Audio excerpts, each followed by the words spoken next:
च्या नावाने असलेल्या शिवाजी पार्कवर काय बरगळलेत. अरे राज ठाकरे तशा ठिकाणी काही मला असं वाटलं की काहीतरी सूचक बोलतील, काहीतरी कष्टकऱ्यांच्या हिताचं बोलतील, परंतु त्यांचं मला असं वाटतं कशा प्रकारचं हे वर्तन आहे. राज ठाकरेंचं एक गोष्ट तर मला समजली नाही की ते हिंदू द्रोही आहेत की हिंदू मताचे आहेत, तेही मला समजत नाही. कारण ज्या प्रकारे गंगा मैयाचा अपमान करत ती व्यक्ती बारगळली, कोणीच बोललं नाही आणखीन त्या विषयावर. मी चिंतेने पाहत आहे. आमच्या साधू संतांकडे सुद्धा मी फार आशा लावू नये की अशा माणसाचे कोणतरी कान टोचले पाहिजे. हे वैचारिक यांच्या डोक्यामध्ये जे घुसलेलं आहे त्याच्यावर कुणीतरी बोललं पाहिजे. कारण जर आपण बघितलं असेल खास करून तर म्हणजे मानवी म्हणजे ज्याला हे म्हणतो आपण मल, या मल जे निघालेला होता गंगा मैयाच्या तिथं, त्याच्यातून म्हणजे भारत आणि चायनाची वॉल बांधली जात होती. जाऊ शकते एवढं मोठं. काय बोलतो, काय ताळ्यावरच गोष्ट नाही आहे. एवढा एखाद्या धर्माचा भारताचं संविधान अशा प्रकारे अपमान करण्याचा अधिकार देत नाही. किती पत्र लिहिले, किती किती किती मला समजतंय की किती आग लागलेली होती त्या राज ठाकरेला. हा बुडाला एवढी आग लागलेली मी पाहिली नाही कधीच. अरे म्हणजे व्हिडिओ दाखवले बाबा, व्हिडिओ दाखवलेस ना, काही जरी दाखवले कुणी तर डोक्यामध्ये, मनामध्ये, श्रद्धेमध्ये जी गंगा मैया आहे ना, गंगा माय आहे ना, ही कोणी राज ठाकरेनं म्हणल्याच्या नंतर निघणार नाही. राज ठाकरेनं म्हणल्यानंतर निघणार नाही. राज ठाकरेचे ते इव्हेंट लोक की नाही काही दिवसाच्या नंतर राज ठाकरेच्या कार्यक्रमाला खुर्चीचे पैसे देऊन स्टँडअप, जसं कॉमेडी असते त्याच प्रकारे राज ठाकरेच्या कार्यक्रमाला आता स्टँडअप म्हणजे काय म्हणतो त्याला आपण, एक गंमत म्हणून, कॉमेडी वेगळी आणि राजकीय गंमत म्हणून बघायला जातील. अशा प्रकारचं म्हणजे अगदी मला असं वाटतंय की म्हणजे मला म्हणायचं नाही, म्हणजे I don't want to say nonsense, परंतु बिलकुल न विचारायला पटणाऱ्या गोष्टी तो माणूस धर्माच्या बाबतीत बोलतो. तिथेच काय बोलला तो, काय बारगळला तो, काय बोंबलला तो म्हणे मला हे पा कुणाचा मानच राखायचा आहे. चांगलं काम कराल तर नक्की आम्ही आमच्या कल्चरमध्ये प्रभू श्री रामचंद्राच्या विचारामध्ये की आम्ही मानच ठेवणारी माणसं आहोत. परंतु काय म्हणे की म्हणे बँकांना तुम्ही, अरे म्हणजे बँकांना टार्गेट करायला सांगितलं का? टनटना टन बाबा, टनटना टन संपलं. आता बँका काय? अरे बँका एक विश्वासाचं केंद्र आहे. रिझर्व्ह बँक ऑफ इंडियाचं त्याच्यामध्ये एक नियम असतात, तिथं कोणी व्हिडिओ शूटिंग करू शकत नसतंय. हा अरे त्या बँकांमध्ये जाऊन तुम्ही काय करायला लागलात की नाही मराठीच बोलली पाहिजे, महिलांना जबरदस्ती. मी परत सांगतो, लक्षात ठेवायचं, भारताच्या संविधानाच्या संदर्भानं बोलतो. अरे तुम्ही एखाद्या म्हणजे जो माणूस सिक्युरिटी गार्ड असतंय त्याला कान धरून हात जोडून माफी मागायला लावता. एखादी माझी भगिनी, माझी बहीण एखादी मोबाईलच्या सेल्युलर कंपनीत आहे, तिला तुम्ही माफी मागायला लावता. हा आणि राज ठाकरे ज्यावेळेस आमिर खानला स्टेजवर आणतात आणि त्यांचं भाषण तुम्ही हिंदीमध्ये ऐकता, त्यावेळेस कुठं जातंय? हा त्यावेळेस का म्हणत नाही मराठीत येत नाही म्हणून माफी मागा म्हणून? हा परंतु सामान्य माणसाला तुम्ही त्रास देता. हे भारताच्या संविधानाला अभिप्रेत नाही. भारताच्या संविधानाला right to expression and speech म्हणलेलं आहे. Right to expression and speech म्हणलेलं आहे.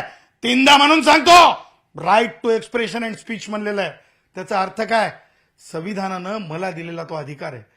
मला जर म्हणजे भाषा जास्तीत जास्त फ्रेंच शिकली पाहिजे, जॅपनीज शिकली पाहिजे, सगळ्याच भाषा शिकल्या पाहिजेत. कोणी म्हणत नाही की अमुक भाषा शिकू नका. भारतातल्या सगळ्या भाषा शिकल्या पाहिजेत. भारतामध्ये माहिती आहे किती भाषा आहेत? महाराष्ट्रात किती भाषा आहेत माहिती आहे राज ठाकरेला? आमची कैकाडी भाषा आहे. माहिती आहे राज ठाकरेला येते कैकाडी भाषा? हिंटवळ अय गाओ बाई बोडा किरा, म्हणजे बहीण बोलवायली ये इकडं, हिंटवळ म्हणजे ही कैकाडी भाषा आहे. आमच्या इथे की नाही वेगवेगळ्या बंजारा भाषा आहे आमची. याडी ही आमची बंजारा भाषा आहे. तिची एक गोडी आहे. भाषा जास्त शिकल्या पाहिजेत. परंतु याचा अर्थ तुम्ही म्हणताय म्हणून गुत्तेदार आहेत का रे? गुत्तेदार आहेत का तुम्ही? मला जर समजा भाषा येते मराठी, पण मी म्हणलं की मला तुम्ही सक्ती करू शकत नाही, मला बोलायची नाही मराठी. तुमचा कायदा कशा संदर्भात आहे? सार्वजनिकपणे कायदा आहे की तुम्ही पत्रव्यवहार, शासकीय पत्रव्यवहार मराठीत करा. याचा अर्थ तुम्ही मला माझी लिबर्टी घेतली का लिहून? काय 7/12 घेतला का रे बाबा? हा, 7/12 घेतला, कोहिनूरचा घेतला, ठीक आहे रे बाबा. दुसरे 7/12 होणार नाहीत. संविधान सोबत आहे. आणि त्याच्यामुळं माझं असं म्हणणं आहे की सरकारनं अशा लोकांना, आज आमच्या सोबत व्यापारी आहेत, आज आमच्या सोबत सुज्ञ नागरिक आहेत, आज आमच्या सोबत कलाकार आहेत, कलावंत आहेत, सगळेजण चिंता करतायत, चिंता व्यक्त करतायत. अशा अशा थापडबुक्की, अरे सार्वजनिकपणे शिवी दिली, ओरडलं तर माणसाला, हिंदू माणूस स्वतःला कसा अपमानित करतो, स्वतःला महसूस करतो. परंतु तुम्ही सार्वजनिकपणे थापड मारणार. आणि तुम्ही कोण? तुम्ही काय मालक झालात? अरे तुमच्यामुळं आज महाराष्ट्रातल्या इंडस्ट्रीज गुजरातमध्ये चालल्यात आणि तुम्ही कारणीभूत आहेत. आणि त्यामुळं आम्ही माननीय मुख्यमंत्र्यांनाही पत्र दिले, आम्ही पोलीस महासंचालकांनाही पत्र दिले, आम्ही अतिरिक्त मुख्य सचिव गृह विभागाला पत्र दिले. आम्ही त्याच्यामध्ये हे सगळे पुरावे जोडलेत, कशा प्रकारे काय काय केलं, काय चाललंय, कशा प्रकारे म्हणजे त्रास दिला चाललाय, हे सगळं आम्ही जोडलंय. आणि त्यामुळं मला असं म्हणायचं आहे की तातडीनं यांच्या मुसक्या आवळल्या पाहिजेत, यांना कायद्याची बडगा दाखवला पाहिजे. यांनी महाराष्ट्राची परिस्थिती म्हणजे सर्वोच्च न्यायालयाने सांगितल्याप्रमाणे नॅशनल डोमिसाईल आहे. त्याच्यामुळे मी राज ठाकरे, आम्ही जर आमची आई बहीण, मग ती झारखंडची असेल, आमची उत्तर भारतातली असेल किंवा तमिळनाडूची असेल, तेलंगणातली असेल, जर ती भाजीपाला विकत असेल तर राज ठाकरे, तुमची सैना मनसे नावाची ती आम्हाला सबसिडी देत नाही. राज ठाकरे, आमच्या लेकरांचे उपाशी पोट भरण्यासाठी आमची माय बहीण असेल, माझा टॅक्सीवाला भाऊ असेल, रिक्षा चालवणारा भाऊ असेल, तो ना कष्ट करण्यासाठी झगडत असतो, कष्टाला हाताला काम मिळावं कष्ट करण्यासाठी म्हणतो झगडत असतो. त्याच्यातून थेंबातून घामाच्या पैसे कमवून तो काही करण्याच्या मानसिकतेत असतो. त्याच्याकडे की नाही कधी सुद्धा, ज्या प्रकारे केनी यांचा मालक लँडलॉर्ड कोण होता, कोणत्या राज्यातला होता, हे सगळं आम्हाला बोलायचं नाहीये. केनीचा लँडलॉर्ड कोण होता आणि केनीच्या लँडलॉर्डला मदत का करावीशी वाटली त्याच्यावरही आम्हाला चर्चा करायची नाहीये. परंतु जर कोणी आमच्या भावांना, हिंदू राष्ट्रातल्या भावांना, आमच्या धर्माला जर कोणी म्हणजे पोकिंग करत असेल आणि जर म्हणजे अमुक भाषा आलीच पाहिजे म्हणून कुणीतरी आम्हाला टॉर्चर करत असेल, त्यापुढे जाऊन खंडणीचा प्रयत्न करत असेल, तर हे आम्ही महाराष्ट्रात चालू देणार नाही. आणि आम्ही उद्या अतिरिक्त पोलीस आयुक्तांना आम्ही भेटणार आहोत. उद्या 4 वाजताची आम्हाला वेळ दिलेली. मुख्यमंत्र्यांना देखील तुम्ही भेट घेणार आहात का या संदर्भात? बघा, आम्ही जास्त एक्झिक्युटिव्ह कॉम्प्लायन्सला या गोष्टीला केंद्रबिंदू ठेवणार आहोत. कारण माननीय सुप्रीम कोर्टाचे 2 जजमेंट आहेत. त्या जजमेंटमध्ये स्पष्टपणे पोलिसांना दिलेले निर्देश आहेत. आणि संविधानापेक्षा कोणी राज ठाकरे मोठा नाही. ते त्यांच्या जागेवर असतील, त्यांच्या संघटनेमध्ये असतील. ते 4-2 पोरं जे जाऊन हुल्लडबाजी करायलेत ना, त्यांच्यासाठी ते मोठे असतील. परंतु अखंड भारताच्या विचाराचे आम्ही आहोत. हिंदू राष्ट्र भारत हमारा मानणाऱ्या कुणालाही त्रास होऊ नये ह्याचे आम्ही आहोत. आणि त्यामुळं एक्झिक्युटिव्ह फंक्शनिंग ही योग्य झाली पाहिजे, लॉ इन टू मोशन असला पाहिजे. ह्याच्यासाठी आम्ही आज तरी जे आहेत डेमोक्रेटिकली, म्हणजे मानवी साखळी असेल किंवा उद्या जर समजा आमच्या एखाद्या बहिणीला भावाला मारलं त्या मनसेच्या त्या मुलांनी, तर आम्ही जाऊन त्यांचा दुसऱ्या दिवशी ज्यांना अपमानित केलं, जी अपमानित झालेली व्यक्ती आहे आमची, म्हणजे उत्तर भारतातली असेल, कुणी असेल, त्या अपमानित झालेल्या व्यक्तीला जाऊन आम्ही त्यांची विचारणा करणार. आणि यथोचित सन्मान सुद्धा आमच्या, तुम्ही अपमान करा, आम्ही त्यांचा सन्मान करू, अशी सुद्धा आम्ही मुवमेंट राबवणार आहोत. ज्या प्रकारे आपण पाहायला गेलं तर अनेक बँकांमध्ये जे आहे कर्मचाऱ्यांना किंवा अधिकाऱ्यांना जी आहे मारहाण केली जाते, कुठेतरी कायद्याचा धाक राहिला नाहीये का मनसैनिकांना? नाही, लक्षात ठेवा, हे जे मनसैनिक म्हणून जे तुम्ही म्हणताय ना, सैनिक तो असतो. अरे राज ठाकरे साहेब म्हणतात तुम्हाला तुमचे लोक, आम्ही म्हणत नाही. पण तुम्हाला जे राज ठाकरे सैनिकाचा अर्थ काय माहितीये का? जो सीमेचं रक्षण करतो त्याला सैनिक म्हणलेला आहे आणि अखंड भारताचं रक्षण करतो त्याला सैनिक म्हणलेलं आहे. आणि ह्या महाराष्ट्रामध्ये सुद्धा किती उत्तर भारतीय भावांनी महाराष्ट्राच्या निर्मितीच्या अगोदर म्हणजे बलिदान दिलं ते आमचे भाऊ सांगतीलच. परंतु मला हे म्हणायचं आहे की ज्या गोष्टी ज्या अनिष्ट आहेत, ज्या गोष्टी अपप्रवृत्त आहेत, ह्या गोष्टी करून तुम्हाला एक शॉर्ट टर्म प्रसिद्धी मिळू शकते, परंतु तुम्हाला मोठं होता येत नाही. आज जरी विरोधी पक्षातले काँग्रेसवाले असतील किंवा उद्धव ठाकरे असतील हे जरी बोलत नसले कारण राजकीय अडचणींमुळे किंवा सरकार जरी अडचणीत आणायचं पाहत असेल राज ठाकरे या त्या कारणाने आणि सरकार जरी लॉ इंटू मोशन आणू शकत नसतील तरी पण कायदा आणि संविधान मोठा आहे. आम्ही योग्य वेळी कायदेशीर पावलं उचलणं आम्ही सुरू केले. त्याचाच एक भाग म्हणजे आज आम्ही भोईवाडा पोलीस स्थानकाला सुद्धा रिटर्न कंप्लेंट दिलेली आहे. आणि आम्ही काय म्हणून दिले? हिंदुस्तान मजदूर संघ, हिंदुस्तान मजदूर संघ म्हणून आम्ही दिलेली आहे. जो जो हिंदुस्तानला मानतो आणि जो जो ज्याच्या ज्याच्या म्हणजे श्रमातून घामाचे थेंब पडतात त्या सगळ्यांना एकत्रित करून राज ठाकरे तुम अपमान करोगे उतना ही हम, जिसका तुम अपमान करोगे उतना हम सम्मान करेंगे. राज ठाकरे तुम जितना अपमान करोगे उतना ही हम, जिसका तुम अपमान करोगे उसका हम सम्मान करेंगे. ये ध्यान रखना राज ठाकरे. नक्कीच ज्या प्रकारे तुम्ही आता उद्या आयुक्तांची, पोलीस आयुक्तांची देखील भेट घेणार आहे, काय वाटतं कारवाई होईल? कायद्यापेक्षा कोण मोठं आहे?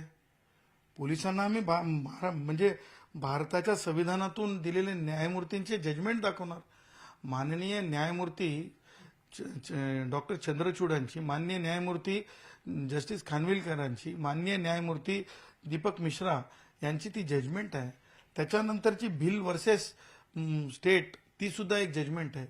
दोन्ही जजमेंटमध्ये एकामध्ये नॅशनल डोमिसाईल सांगितलंय, दुसऱ्या याच्यामध्ये right to expression and speech. हे मॉब लिंचिंग सारखं आहे. तुम्ही 4 जण जाऊन एका व्यक्तीवर कुरगोडी करताय. हा रूपम नावाचं शॉप आहे, किती किती वर्ष जुनं आहे क्रॉफर्ड मार्केटला. त्या शॉपमध्ये जाऊन तुम्ही धुडगूस घातला, तुम्ही हाणमार केली, हे योग्य आहे का?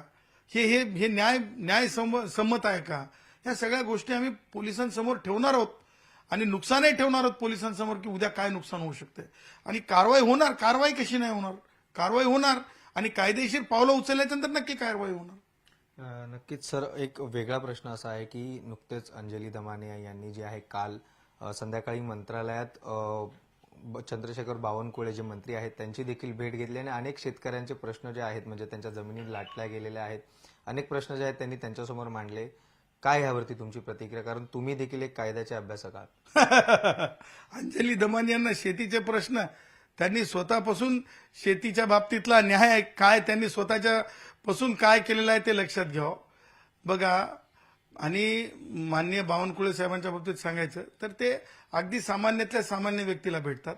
त्याच्यामुळं अंजली दमानिया काय शेती विषयातल्या तज्ज्ञ नाहीत किंवा सायंटिस्ट नाहीत.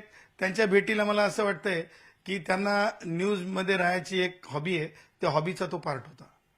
नक्कीच कालच वक्फ बोर्डाचा जो विधेयक जो आहे मांडण्यात आला त्याला देखील उद्धव ठाकरे यांनी जे आहे विधेयकाला विरोध दर्शवलेला आहे. नाही, लक्षात घ्या, उद्धव ठाकरेचा अभ्यास नाही त्या विषयावर. उद्धव ठाकरेला तो बोर्ड म्हणजे काय होता याची व्याख्या उद्धव ठाकरेंनी सार्वजनिकपणे बोलून दाखवावी. मला काही कोणाला ब्रीच ऑफ प्रिव्हिलेज म्हणायचं नाही. ठीक आहे ना, एक कलाकार, एक आर्टिस्ट म्हणून उद्धव ठाकरे असतील, फार त्यांच्या कुवतीप्रमाणे, त्यांच्या लेवलप्रमाणे ते असतील, माझं ते म्हणणं नाही. परंतु मला असं वाटतं की ज्या कायद्याचा आपल्याला फार अभ्यास नाही त्याच्यात आपण नाक खुपसू नये. आणि त्याच्यामुळं मी जे केंद्राने जे विधेयक पास केलेलं आहे म्हणजे लोकसभेमध्ये त्याचं मी स्वागत करतो. राज्यसभेत सुद्धा सगळ्यांना सुबुद्धी सुचावी आणि ते राज्यसभेत पास व्हावं. झालंय काय? उद्धव ठाकरे कान खोलून ऐकायचं.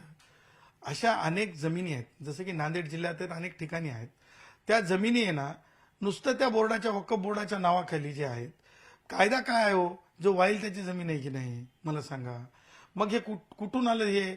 म्हणजे मला सांगा, मुघल काहीतरी म्हणून गेले, ते मुघलावर मुघलही बस मुघल म्हणून गेले म्हणून हे जमिनी ठेवायच्या का? तुम्हाला लागतात काय तुमच्या कब्रस्तानं असतील काय असतील, तुम्ही जमिनी सरकारकडे जा, अर्ज करा. परंतु ज्या जमिनी रिकाम्या आहेत त्या जमिनी सुद्धा मला असं वाटतंय सरकारनं ताबडतोब अधिग्रहण केलं पाहिजे.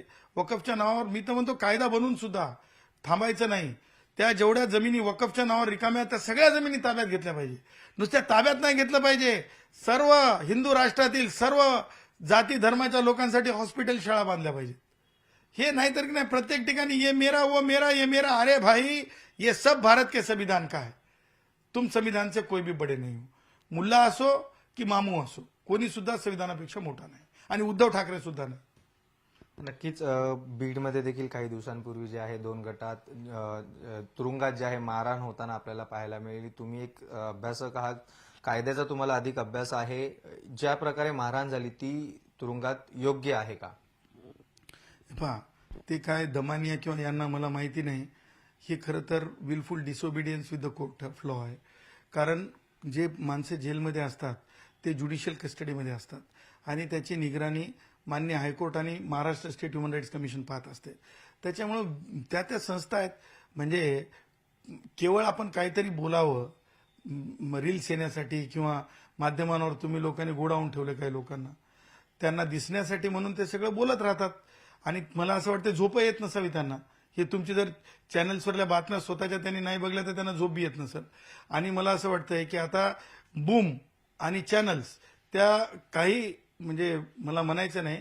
आज मला वाटलं की कोणीतरी सांगितलं की बाबा दमानिया आणि जरंगे यांची काय जरंगे यांची भेट भेट घेतली. झाली.